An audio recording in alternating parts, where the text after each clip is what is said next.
My project is related to the Thomas Mann House's annual topic, which is the political mandate of the arts. And first, I find it as simple as important to stress that the arts can have a political mandate. They don't have to, because the art is free, at least that's what we have to suppose. I want to focus on the consequences political demands might entail. They concern, of course, the art itself, because it's a sphere of its own, but also legal questions arise, and I'm very interested in those questions because I'm a lawyer, and some people are afraid that the artistic freedom is endangered by too many political demands. Of course, there was a huge debate in Germany during the Documenta 15, but there are also cases in the US that refer to those questions, even cases that were brought to court. And I want to focus on this American perspective. It feels like a huge privilege to be able to live here for a couple of months because it is such a beautiful place, and of course it's very interesting to live at the Mann's family former house.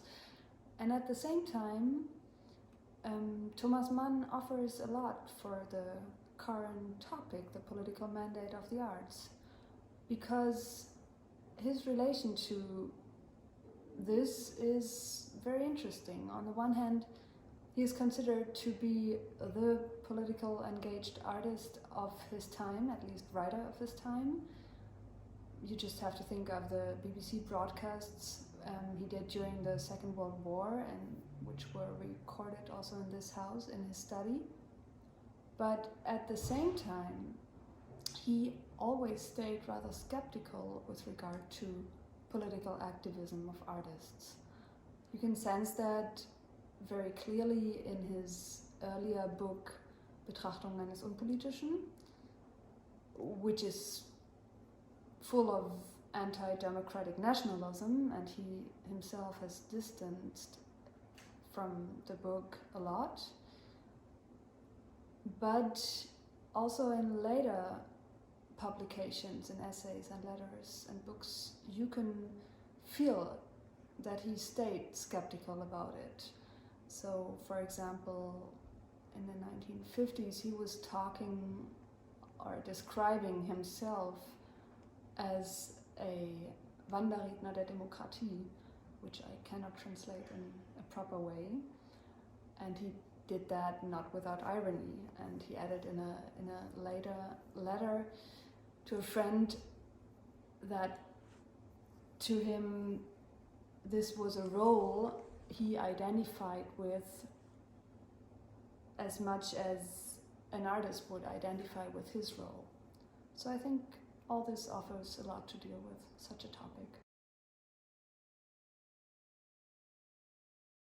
Discovering the life here, the cultural life in specific. And then I'm curious in talking to American scholars, and I've already met some of them, not only legal scholars, but also others who deal with the questions that I'm interested in. And it's very interesting to see how their perspective differs from our European perspective also. So those are things I'm curious about here in LA.